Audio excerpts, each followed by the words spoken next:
Muy bien, Dios les bendiga, hermanos. Damos gracias siempre. Vamos a abrir nuestras Biblias en Hechos, capítulo 28. Y hoy sí, por la gracia del Señor, vamos a terminar con el libro de los Hechos. Vamos a estar leyendo de los versículos 17 al 31.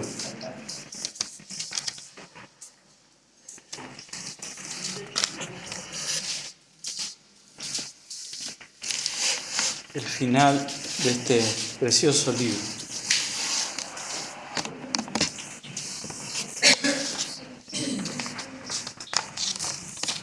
Viene, leemos la palabra que dice: Aconteció que 3 días después Pablo convocó a los principales de los judíos, a los cuales, luego que estuvieron reunidos, les dijo: Yo, varones hermanos, no habiendo hecho nada contra el pueblo, ni contra las costumbres de nuestros padres, he sido entregado preso desde Jerusalén en manos de los romanos, los cuales, habiéndome examinado, me querían soltar, por no haber en mí ninguna causa de muerte. Pero, oponiéndose los judíos, me vio obligado a apelar a César, no porque tenga de qué acusar a mi nación. Así que por esta causa os he llamado para veros y hablaros, porque por la esperanza de Israel estoy sujeto con esta cadena. Entonces ellos le dijeron: nosotros ni hemos recibido de Judea cartas acerca de ti, ni ha venido alguno de los hermanos que haya denunciado o hablado algún mal de ti. Pero querríamos oír de ti lo que piensas, porque de esta secta nos es notorio que en todas partes se habla contra ella. Y habiéndole señalado un día, vinieron a él muchos a la posada, a los cuales les declaraba y les testificaba el reino de Dios, desde la mañana hasta la tarde, persuadiéndoles acerca de Jesús, tanto por la ley de Moisés como por los profetas. Y algunos asentían a lo que se decía, pero otros no creían. Y como no estuviesen de acuerdo entre sí, al retirarse, les dijo Pablo esta palabra: Bien habló el Espíritu Santo por medio del profeta Isaías a nuestros padres, diciendo: Ve a este pueblo y diles: de oído oiréis y no entenderéis, viviendo veréis y no percibiréis, porque el corazón de este pueblo se ha engrosado, y con los oídos oyeron pesadamente, y sus ojos se han cerrado, para que no vean con los ojos y oigan con los oídos y entiendan de corazón, y se conviertan y yo los sane. Sabed, pues, que a los gentiles es enviada esta salvación de Dios, y ellos oirán. Y cuando hubo dicho esto, los judíos se fueron, teniendo gran discusión entre sí. Y Pablo permaneció 2 años enteros en una casa alquilada y recibía a todos los que a él venían, predicando el reino de Dios, enseñando acerca del Señor Jesucristo abiertamente y sin impedimento. Amén. El último capítulo de Hechos es un final y un principio, escribe un comentarista. En él, Lucas pone fin a la narración de los inicios de la historia de la iglesia primitiva. Esa narración cubre geográficamente la extensión de la iglesia desde su nacimiento en Jerusalén, en el día de Pentecostés, hasta Judea, Samaria y gran parte del mundo romano. Nosotros, el versículo que nos enseña y nos pone en perspectiva todo el libro de Hechos es el capítulo 1, verso 8. Y me seréis testigos en Jerusalén, en Judea, en Samaria y hasta el último de la tierra. Hechos no solo relatan la expansión geográfica de la iglesia, cómo la iglesia nace con un puñado de hombres en una ciudad y en pocos años invade, por decirlo de alguna forma, todo el mundo conocido. También relata la expansión étnica de la iglesia. Lo que empezó como una institución exclusivamente judía, creció hasta abarcar a samaritanos y gentiles. Y nosotros hoy estamos llegando al final de este libro, y me gustaba esta expresión del comentarista. Es un final y es un principio, porque algo que ha llamado la atención a lo largo de la historia a todos los que han leído el libro de Hechos es que pareciera que termina así como que de repente. Lucas se queda sin papel o sin tinta y no sigue contando. Nosotros hemos acompañado a la historia de la iglesia desde esos primeros días en los que temerosos se juntaban en un lugar y el Espíritu Santo descendió y ellos entonces, llenos de la gracia del Señor, empezaron a proclamar el Evangelio.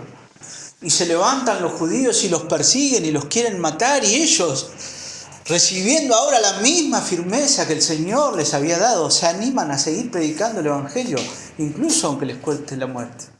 Vemos también a Pablo, que era un perseguidor de la iglesia, un asesino de cristianos, y que el Señor lo alcanza y lo convierte en su mensajero. Y la iglesia va creciendo y va creciendo y va creciendo, y siempre sufriendo oposición. Y vimos en este último tramo del libro de Hechos a Pablo viajando hacia Roma, aquello que él anhelaba tanto.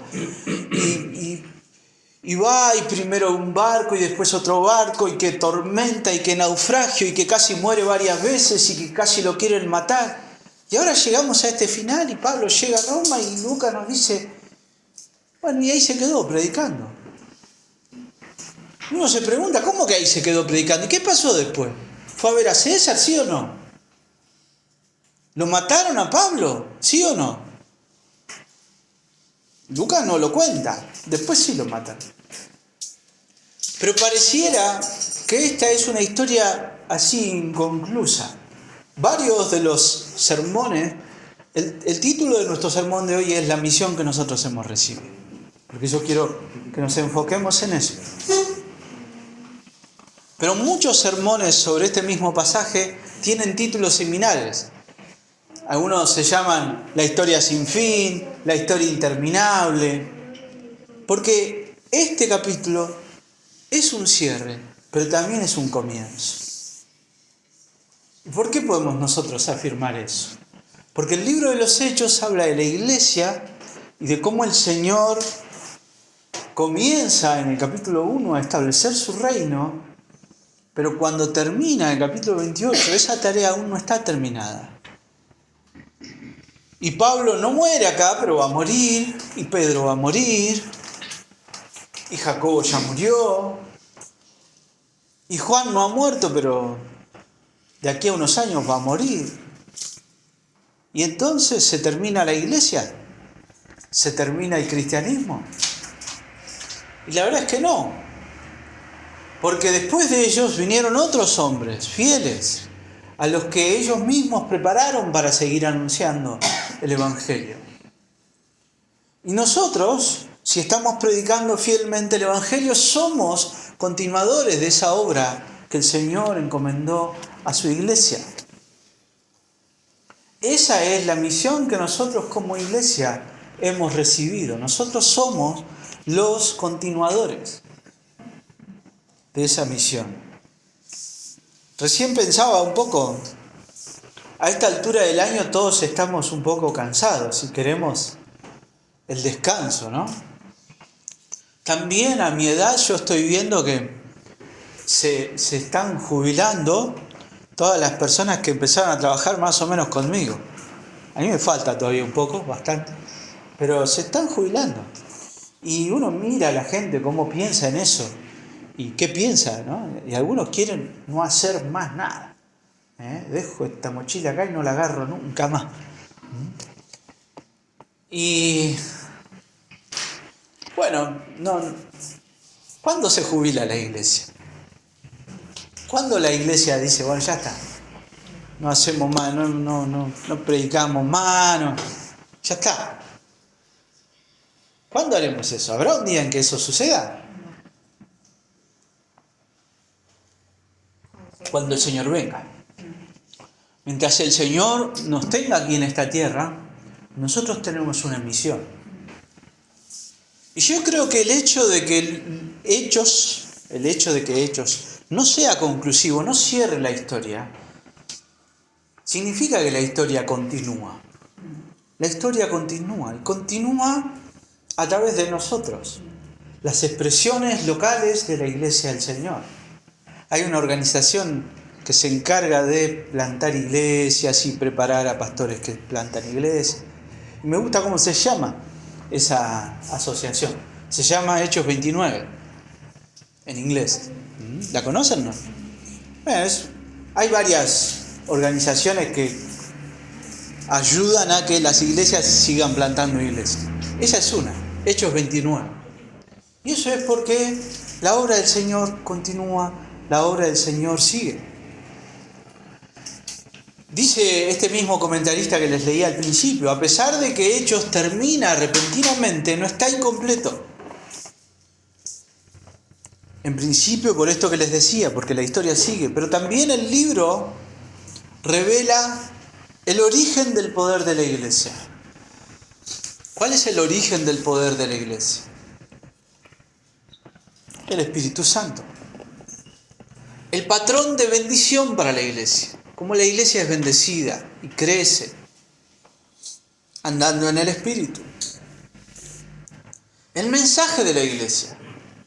¿Qué anuncia la iglesia? ¿Qué organiza la iglesia? Conciertos, kermeses. ¿Qué anunciamos? El Evangelio de Jesucristo. Los peligros que la iglesia tiene, o sufre, o padece. Desde el interior, pecado. Desde el exterior, falsos maestros. Y las prioridades de la iglesia. ¿Cuál es la prioridad de la iglesia? La tarea principal, la misión que la iglesia ha recibido. A quienes conocen a Cristo, enseñar la palabra. A quienes no lo conocen, predicar el Evangelio. Y nosotros vamos a ver en este pasaje 3 aspectos o 3 implicaciones de la misión que Dios nos ha dado a nosotros como iglesia. En primer lugar, vamos a empezar a analizar el pasaje. Dios dio a la iglesia la misión de anunciar su evangelio. Cada una de las secciones de este sermón comienza así. Dios dio a la iglesia la misión de anunciar su evangelio. Y lo hacemos con confianza en su providencia y la esperanza de alcanzar a los perdidos. Confianza en la providencia de Dios, esperanza de alcanzar a los perdidos. Miren, y vamos al pasaje. Dice el principio de nuestro pasaje de hoy que aconteció que 3 días después, Pablo convocó a los principales de los judíos. Es llamativo. Es algo a lo que nosotros tenemos que prestar atención. Piensen lo que ha pasado para atrás. ¿Cuántos meses ha viajado Pablo? Varios meses. Ha estado pasando necesidad, pasando enfermedad, lo picó una víbora, se naufragó, de todo. Está preso. Pero finalmente llega a Roma y dice la palabra en el pasaje que nosotros leíamos el domingo pasado, que el Señor con los hermanos lo anima a él.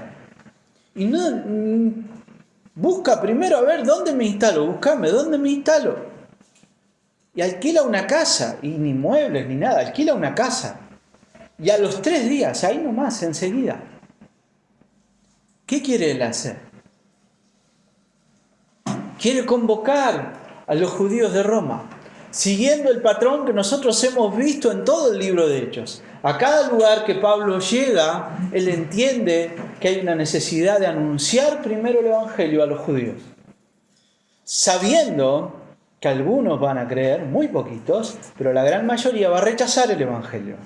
Pero de alguna forma que los judíos rechacen el Evangelio habilita a Pablo a predicar a los gentiles.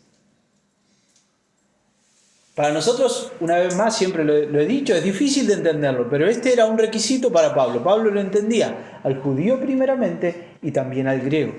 Primero al judío. ¿Algún judío cree? Gracias, Señor. La mayoría no va a creer. Lo vamos a ver acá. Y entonces Pablo va a predicar a los judíos. Ahora, piense usted, ¿Pablo predica como para cumplir con ese trámite? Cada vez que Pablo predica a los judíos, lo hace con la esperanza de que alguno de ellos crea en el Señor Jesucristo. Digo, ¿no era él acaso un judío recalcitrante? ¿No era él un fariseo que rechazaba a Cristo y que perseguía a su iglesia? ¿Y no fue la gracia de Dios lo suficientemente grande para alcanzarlo? Entonces él tiene esa esperanza de que la gracia del Señor alcance a otros. Sigo, dice, aconteció entonces que 3 días después, Pablo convocó a los principales de los judíos. Pablo los convoca porque él no puede ir a la sinagoga, él está preso. Tiene cierta libertad, pero está preso.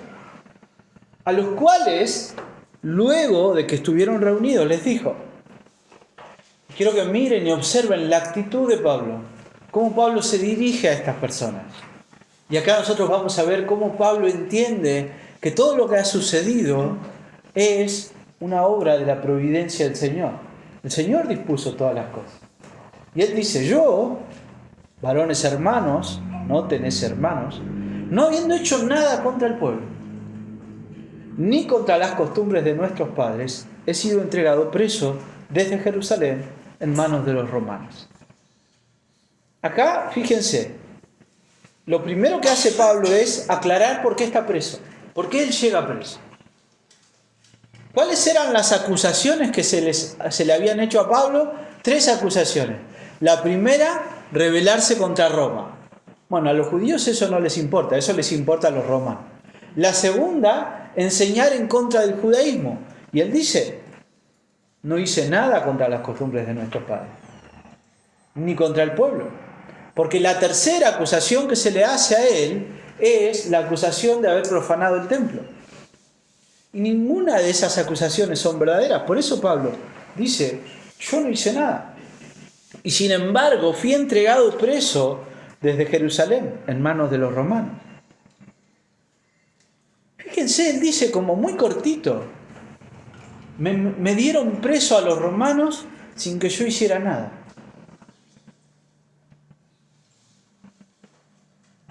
¿Qué está no diciendo Pablo? Que los judíos en el templo se enojaron contra él, que lo querían matar, que planificaron 2 atentados contra él, que mintieron, que inventaron y que no cesaron nunca de buscar su muerte. Pero todo eso, Pablo no se los echa en cara a los judíos de Roma. Él les dice, me hicieron preso. Y aquello que me acusaron, fíjense, los romanos, habiéndome examinado, me querían soltar por no haber en mí ninguna causa de muerte. Los mismos romanos se dieron cuenta de que yo no era culpable y por eso no me metieron, no me mataron. Porque las acusaciones que había eran de pena de muerte. De las 3 acusaciones, una era más tranqui, como decirlo. Si Pablo era acusado de animar a la gente a dejar el judaísmo, bueno, eso no era gran problema. O sea, lo podían rechazar, lo podían excomulgar, pero no, nada. Ahora, si Pablo era culpable de sedición contra Roma, Roma lo mataba. Si Pablo era culpable de profanar el templo, los judíos tenían permiso de matarlo. Y Pablo dice, fíjense, no me podían matar. Me encontraron que yo no tenía nada que ver. Y sin embargo, no me dejaron ir. Me querían soltar, pero oponiéndose los judíos, me vi obligado a apelar a César. Pablo expresa aquí que lo hizo como una última medida, ¿no? Un último recurso. Y me gusta como el tono conciliador y amoroso que tiene esta última frase. No porque tenga de qué acusar a mi nación. Pablo dice, yo no me las agarro contra los judíos. Están ciegos, pero mi deber es anunciarles a Cristo. pero están ciegos. Así que yo no los acuso. Así que por esto yo ahora los he llamado a ustedes, dice Pablo. Y expresa ahora cuál es la verdadera razón por la cual él está preso. Porque por la esperanza de Israel estoy sujeto a esta cadena. ¿Cuál es la esperanza de Israel? La esperanza que Israel tenía era la victoria sobre el pecado y la muerte, que Pablo ahora sabe y anuncia que se encuentran en Cristo. Dice un comentarista, la gloriosa esperanza de Israel era la venida del Mesías y la resurrección y el reino asociados con su venida. Los judíos esperaban esto, era su esperanza. Job 19:26 dice, después de deshecha esta mi piel en mi carne, he de ver a Dios, al cual veré por mí mismo y mis ojos lo verán. Job mismo, el libro más antiguo de la Biblia, ya anunciaba esa esperanza. Isaías dijo, tus muertos vivirán, sus cadáveres resucitarán, despertad y cantad, moradores del polvo, porque tu rocío es cual rocío de hortalizas y la tierra dará sus frutos, sus muertos, perdón. Eso está en Isaías 26:19. O Daniel 12:2 dice, muchos de los que duermen en el polvo de la tierra serán despertados, unos para vida eterna y otros para vergüenza y confusión perpetua. Pablo habla de la resurrección como un distintivo de la fe cristiana, como una señal de que nuestra confianza está puesta en lo que el Señor ha hecho y de que nuestra esperanza la hemos recibido de Él.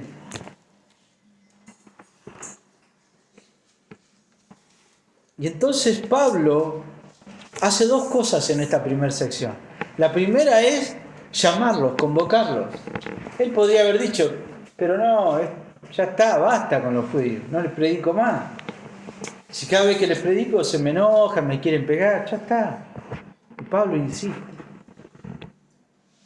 Y Pablo ni siquiera los acusa de haberlo lastimado y golpeado. Y él les anuncia el Evangelio. ¿Por qué? Porque nosotros, me llama la atención esto, quiero que lo piensen. Cuando Pablo anuncia el Evangelio, y nosotros también debemos hacer así, nosotros tenemos que procurar que la persona que está escuchando el Evangelio entienda su condición de pecado. Sin nosotros convertirnos en acusadores. No sé si se entiende. Es el Espíritu Santo, es la palabra de Dios la que trae convicción de pecado al hombre. Cuando es el hombre el que acusa a otro hombre, lo único que produce es mayor dureza. Cuando hay que confrontar a alguien con su pecado, ¿es necesario hacerlo? Sí, claro. Pero no para acusarlo. Siempre buscando que sea el Señor el que traiga a esa persona convicción de pecado.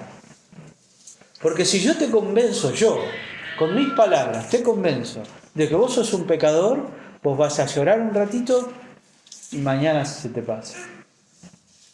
Pero si es el Espíritu Santo el que te convence de pecado, tu vida es transformada. Entonces nosotros en esta primera sección vemos estas dos cosas. Y por eso, por esa convicción, Pablo quiere anunciarles al Señor y les dice, yo quiero hablarles a ustedes de la esperanza de Israel, porque esa es la causa por la que yo estoy preso. Fíjense, y entonces ellos le dijeron, nosotros ni hemos recibido de Judea cartas acerca de ti, ni ha venido alguno de los hermanos que haya denunciado o hablado algún mal de ti, pero querríamos oír de ti lo que piensas. Porque de esta secta nos es notorio que en todas partes se habla contra ella. ¿Aceptan escuchar a Pablo? Lo aceptan. ¿Qué le dicen? Es interesante, no voy a tirar un par de teorías, no afirmo nada acá. Los judíos le dicen a Pablo, la verdad ni sabíamos que vos venías. No sabíamos, nadie mandó carta, nunca vino nadie, nunca nadie nos avisó lo que había pasado. ¿Es cierto o es mentira? No sabemos. Algunos escritores dicen, bueno, si Pablo salió casi antes de que empiece el invierno y el viaje se le complicó, bueno, Pablo salió en la última nave que zarpó de Cesarea y ahora llegó en la primera nave que llegó a Roma. O sea, es probable que no haya habido tiempo en que los otros supieran que Pablo llegaba a Roma.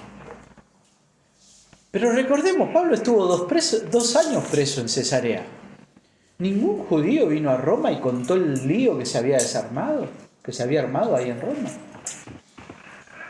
A mí me suena un poco raro que ellos digan, mira vos, ni sabíamos que vos venías. Digo, estoy haciendo una teoría, no lo puedo afirmar. El doctor MacArthur, por ejemplo, él piensa que ellos realmente no sabían. Yo dudo. Para mí sabían ellos. No que Pablo venía, pero sí estaban enterados de lo que había pasado. Porque eso había sido hace 2 años. ¿Por qué los judíos reaccionan así? Con tanta diplomacia. Si le dicen, bueno, sí, dale, te vamos a venir a escuchar, nos gustaría saber. Porque la verdad es que hemos escuchado de esta secta y todo el mundo habla mal de ella, pero quisiéramos escuchar. Nosotros tenemos que pensar, ¿ustedes se acuerdan que en Corinto Pablo había encontrado un matrimonio, el de Priscila y Aquila, y ellos eran de Roma? ¿Por qué habían tenido que dejar Roma?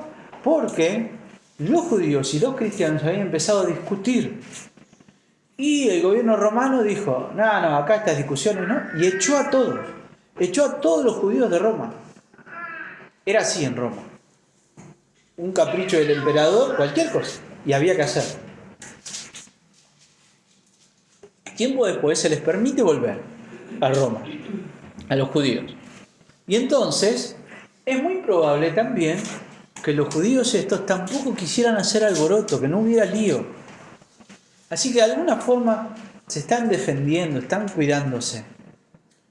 Pero no importa. Pablo, en primer lugar, no saca a la luz todo lo que le han hecho. Él lo entiende como que fue parte de la providencia de Dios. Él se había propuesto en su corazón llegar a Roma.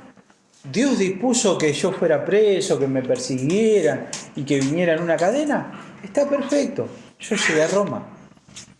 Y Pablo, a pesar de que sabe de que muchos de ellos van a rechazar lo que él tenga para decirle, es más, ya tienen un prejuicio. Le dicen, nosotros sabemos que en todos lados se habla mal en contra del cristianismo. Pero bueno, queremos venir y escuchar. Él sabe que no hay buena disposición. ¿Pero qué hay en Pablo? Esperanza. Siempre que nosotros sembramos la palabra del Señor, la sembramos con esperanza.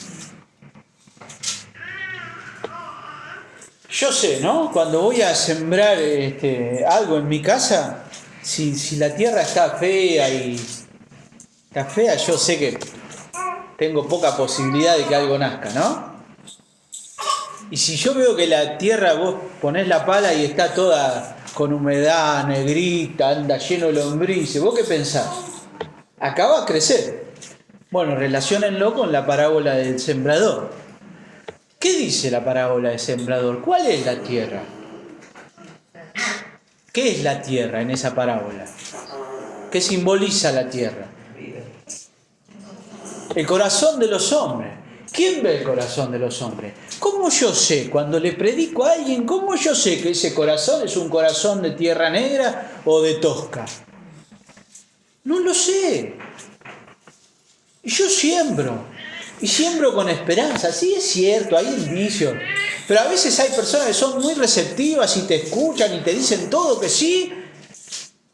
Y después no pasa nada. Y hay personas que son duras. Y vos decís, este es un corazón de piedra. Y sin embargo es la palabra de Dios y nosotros sembramos con esperanza. Porque también sabemos que quizá detrás de toda esa capa dura, que el Señor tiene el poder para romperla, Dios ha preparado un corazón que va a dar fruto. Y entonces cada vez que Pablo anunció el Evangelio, barajó las dos posibilidades. Él barajó y nunca se sorprendió del hecho de que lo rechazaran, pero siempre sembró con esperanza.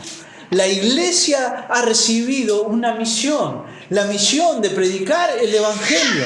Y para predicar el Evangelio necesitamos tener la esperanza de estar convencidos de que esta palabra que nosotros anunciamos tiene el poder de dar vida, incluso en aquellos que a nosotros nos parece que no. Pero el único que sabe es el Señor. La palabra dice, no tiréis las perlas a los chanchos, ¿no? Si alguien cuando nosotros le predicamos te dice explícitamente, no, a mí no me jorobe con él, yo no te quiero escuchar, no hay que insistir, no hay que ser cargoso, no hay que ser molesto, obvio. Pero sembramos con esperanza la palabra del Señor. En segundo lugar, Dios dio a la iglesia la misión de anunciar su evangelio. Y lo hacemos con fidelidad y sabiendo que solo Dios es el que abre los ojos y produce vida. ¿Qué nos toca a nosotros al anunciar el evangelio? Ser fieles. Ser fieles a la palabra de Dios, ser fieles a la verdad. ¿Qué no nos toca a nosotros? ¿Qué no es competencia de nosotros? Traer vida. No hay forma. Es el Señor. Y solo el Señor. Y Pablo lo sabe. Dice, y habiéndole señalado un día, se pusieron de acuerdo, ¿no? Bueno, nos juntamos. ¿Cuándo nos juntamos? El lunes. Dale, vengan el lunes, los espero. Señalándole un día, vinieron a él muchos a la posada, a los cuales les declaraba y les testificaba el reino de Dios. Fíjense cuál es el contenido del mensaje de Pablo. El reino de Dios. Testificar el reino de Dios significa, dice un comentarista, predicar el evangelio. Las buenas nuevas de que Dios en su soberanía llama a pecadores atrapados sin remedio en el reino de Satanás, la muerte y la destrucción, y los invita a entrar al reino de salvación, vida y gloria. Pablo anunció las verdades relacionadas con Cristo, con el camino de salvación y con la vida en justicia. Pablo señala el camino para entrar a ese reino de la salvación y de disfrutar comunión con Dios. Cuando Lucas dice acá, les testificaba el reino de Dios, está implicando una cosa muy sencilla. O Dios es tu rey o el pecado y la muerte son tus reyes.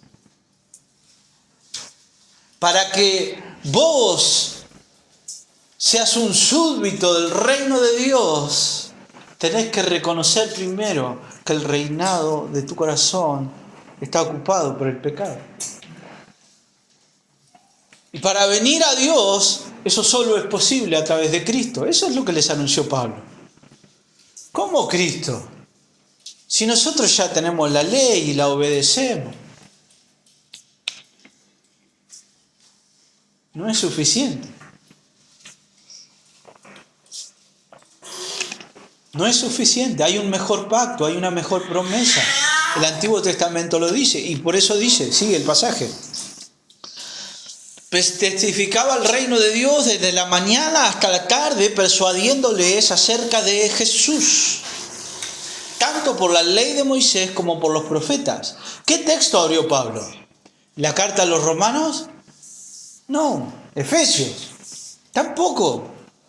¿El Evangelio de Juan? No lo había escrito. Él abrió el Antiguo Testamento. Ni siquiera tendría una copia probablemente. Lo sabía de memoria y ellos también. Y empezó a mostrarles en la ley, en los profetas, en toda la Biblia, cómo la única esperanza que ellos tenían podía estar en Cristo Jesús. Y cómo Jesús cumplía todas las promesas del Antiguo Testamento.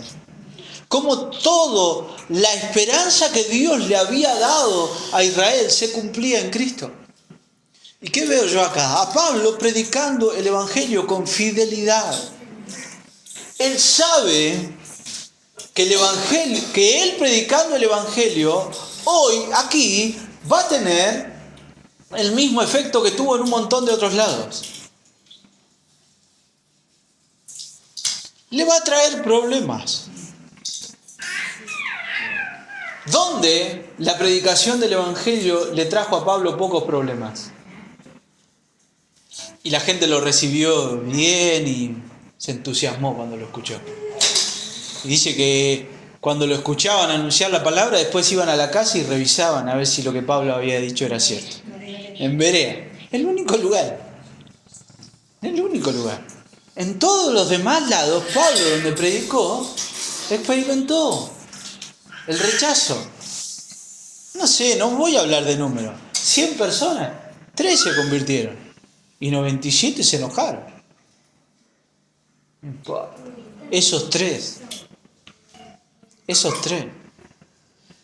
Que haya 97 que se opongan, ¿va a comprometer el mensaje de Pablo? No. Que uno sepa que al otro probablemente no le guste lo que va a escuchar, ¿puede comprometer nuestro mensaje? No lo puede comprometer. Nosotros necesitamos predicar el Evangelio con fidelidad. Esa es nuestra tarea en el anunciar el Evangelio. Ser fieles a la palabra de Dios. Ser fieles al mensaje del Evangelio. Puede generar oposición, puede generar ofensa. Siempre hago esta salvedad, hermanos, siempre hago esta salvedad porque es muy fácil caer en esto. Detrás de esta verdad, yo sé que el Evangelio ofende, pero yo no busco ofender. Tengo que ser muy cuidadoso con eso, ¿no? Porque a veces en nuestro orgullo nosotros decimos, bueno, si se ofendió es porque el Evangelio ofende, tiene el corazón endurecido. No, nosotros no buscamos ofender gratuitamente. Que no seamos nosotros los que ofendamos. Que sea la palabra, no nosotros. Pero tampoco que nosotros comprometamos la verdad del Evangelio. Lo que ellos están escuchando acá no les gusta. Mirá que nosotros somos fariseos, somos recumplidores. No alcanza.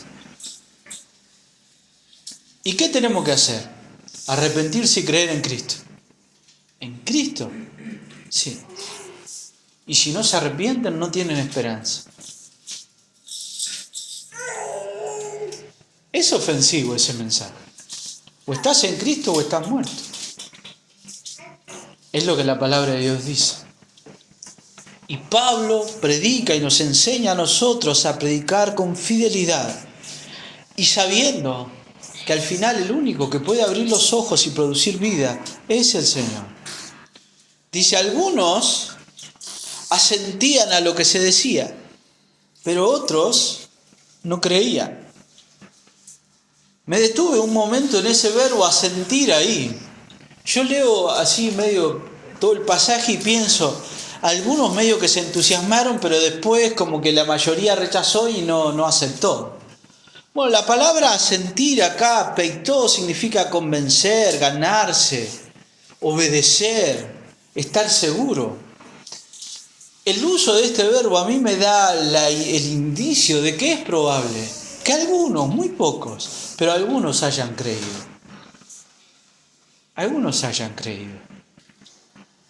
Nosotros tendríamos expectativas poco realistas si un día invitamos acá a 50 personas y predicamos el Evangelio y esperamos que esas 50 personas crean.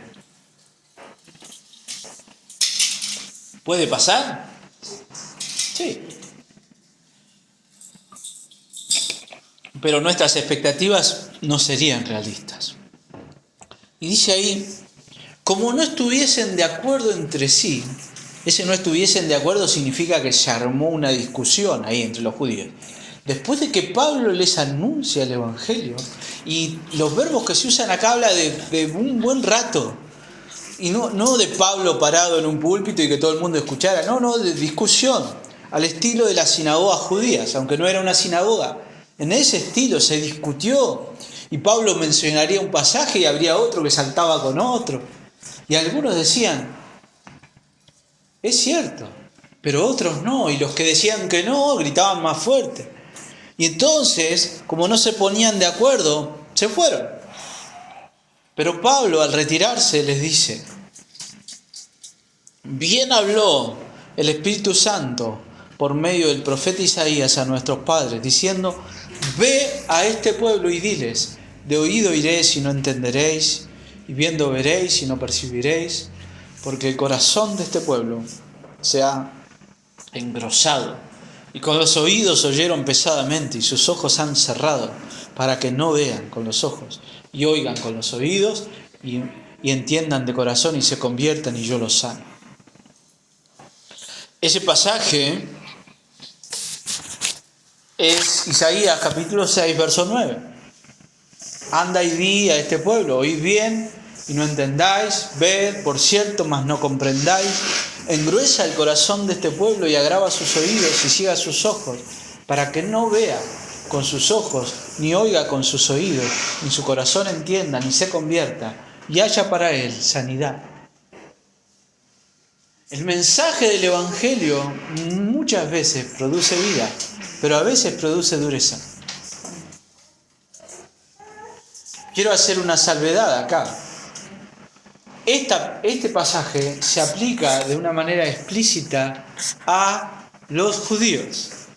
Pablo dice en su carta a los romanos que Dios ha endurecido a los judíos por un tiempo. Cuando nosotros estudiamos Romanos, estuvimos viendo lo que eso podría llegar a significar. Depende desde qué perspectiva teológica nosotros entendamos la Biblia, vamos a entender para un lado o para otro. ¿No? La teología del pacto entiende ese pasaje de una manera, la teología dispensacional lo entiende de otra. Un entendimiento literal es que Pablo dice ahí que los judíos Dios ha endurecido el corazón de los judíos. Y que llegará un tiempo en el que Dios va a quitar esa dureza, de alguna forma. ¿Significa eso que todos los judíos, por el simple hecho de ser judíos, van a ser salvos? No. Siempre hubo un remanente de Israel. Siempre. Yo creo que aquí algunos creyeron. Digo, Pablo era judío, muchos de la iglesia en Roma eran judíos. Pero Pablo está diciendo aquí, la obra de dar vida no es mía, yo les tengo que anunciar el Evangelio, es el Señor. Y hoy el Señor, acá está cumplida esta palabra. Sus corazones están duros. Sus corazones están engrosados, dice. Llenos de grasa, no cumplen su función. Los oídos de ustedes no ven, los oídos no oyen. Porque si oyeran, si entendieran, si sus corazones recibieran la palabra, serían salvos. Pero porque ahora ustedes rechazan el mensaje del Evangelio, yo voy a seguir anunciándolo a los gentiles. Por eso dice, sabed pues que a los gentiles es enviada esta salvación de Dios. Porque ustedes la rechazan, es enviada a los gentiles. Y ellos oirán. Cuando hubo dicho esto, los judíos se fueron teniendo gran discusión entre sí. Dios va a demandar de nosotros que anunciemos el Evangelio. Con amor, con compasión, con empatía. Pero también con fidelidad, sin comprometer la verdad. Y tenemos que saber que el Evangelio tiene el poder de dar vida, pero que en aquellos corazones que son duros y rebeldes, la ceguera será aún mayor. En último lugar, Dios dio a la iglesia la misión de anunciar el Evangelio. Y lo hacemos gozosos de tener ese privilegio y con compromiso. Termina el libro de Hechos y nuestro pasaje de hoy diciendo, Pablo permaneció 2 años enteros en una casa alquilada y recibía a todos los que a él venían, predicando el reino de Dios y enseñando acerca del Señor Jesucristo, abiertamente y sin impedimento. Durante 2 años Pablo predica en Roma, recibiendo en su casa a todo aquel que quiera escucharlo, sin impedimento, abiertamente. Finalmente, el propósito de Pablo estaba cumplido porque estaba obedeciendo el llamado que él había recibido. Cuando el Señor, allá en capítulo 9 de este mismo libro de Hechos, llama a Pablo, y Pablo está en una casa ciego, aturdido por lo que le ha pasado, el Señor le dice a Ananías: andá y orá por Pablo. Y Ananías duda, porque sabe quién es Pablo. Y el Señor le dice: ve, porque instrumento escogido me es este para llevar mi nombre en presencia de los gentiles y de reyes y de los hijos de Israel, porque yo le mostraré cuánto le es necesario padecer por mi nombre. Yo agregué aquí abajo, no hay mucho para entender en ese final de lo que dice el libro. Pero hay muchas cosas que no están dichas. Yo le había puesto como un subtítulo, lo no dicho. ¿Qué es lo que Lucas no nos dice? Y que nosotros sí podemos seguir aprendiendo de aquello que no nos dice. Lo primero es que Pablo predica aquí por 2 años. ¿Y después qué? Pablo queda libre. No muere acá. Pablo queda libre. ¿Y qué sigue haciendo? Predicando. Yo quiero que vean el compromiso. Durante 2 años Pablo está aquí y predica el Evangelio con compromiso, con compromiso. Dice abiertamente y sin impedimento. ¿Cómo se sentía él de poder predicar abiertamente y sin impedimento?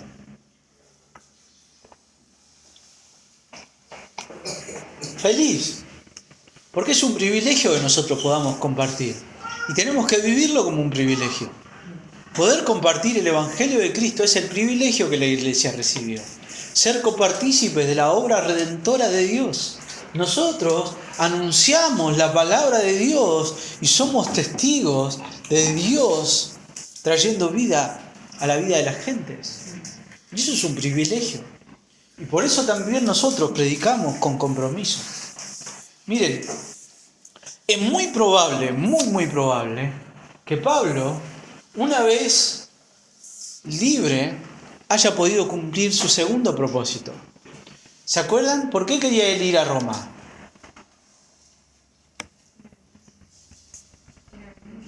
¿A dónde? Sí, después. ¿Se iba a quedar en Roma él? ¿A dónde? A España. Él quería seguir a España. Bueno, no lo dice Lucas, pero es lo que la tradición indica. Pablo siguió predicando con compromiso y llegó a España. ¿Por qué el libro de Hechos termina así, tan abruptamente? Porque este libro no se trata de lo que Pedro y Jacobo o Pablo hicieron. Se trata de lo que el Espíritu Santo obra. Y la obra del Espíritu Santo sigue. Dios sigue alcanzando a los perdidos. Dios sigue salvando. Y por eso nosotros tenemos aún una misión que cumplir. Anunciar la gracia del Señor en Cristo. Ese es el llamado que la Iglesia tiene. Anunciar al Señor. La misión no está completa. Esta historia todavía no termina. Y por eso, porque Dios nos dio una misión que cumplir, lo hacemos con confianza, lo hacemos con esperanza, lo hacemos con fidelidad, lo hacemos con compromiso y lo hacemos con gozo. Hermanos, como leí al principio, el libro de Hechos nos enseña precisamente cómo cumplir esa misión que Dios nos ha dado. ¿De dónde viene el poder de la Iglesia para llevar adelante su misión? De Dios, del Espíritu Santo. ¿Cómo la Iglesia es bendecida y crece? andando en el Espíritu del Señor. ¿Cuál es el mensaje que la iglesia proclama? El Evangelio de Cristo. ¿Cuáles son los peligros por los cuales tenemos que estar atentos? En el interior de la iglesia, pecado. El pecado dentro de la iglesia daña el testimonio de la iglesia. De fuera de la iglesia, falsos maestros. En esto estoy citando al doctor MacArthur. Y a mí me llama la atención una cosa. Riesgos de la iglesia, 2. Adentro, pecado. Afuera, falsos maestros. ¿Qué nos menciona? La persecución. Bienaventurados, dice el Señor. La persecución ni siquiera es un riesgo. La prioridad de la iglesia, y debe ser prioridad nuestra como iglesia. A los que conocen al Señor, enseñar la palabra. A los que no conocen al Señor, anunciar el Evangelio desde la palabra. Ese tiene que ser nuestro compromiso. Termino con una breve reflexión acerca de todo lo que nosotros hemos visto en este libro. El libro de Hechos nos tiene que hacer ver una cuestión. Mientras la iglesia de Dios siga fiel a la palabra de Dios y aferrada a la guía de Dios, la bendición de Dios está garantizada.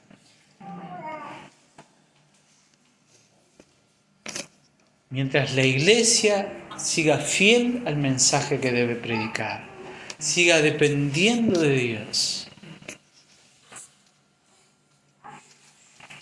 la misión está garantizada. En eso nosotros tenemos que seguir creciendo, como iglesia, en reflejar el Evangelio. Siempre es esto. Al final nosotros pensamos en eso. ¿Cómo nosotros reflejamos el Evangelio del Señor Jesucristo? Pero verdaderamente, no es hablar con mayor propiedad que otros. No es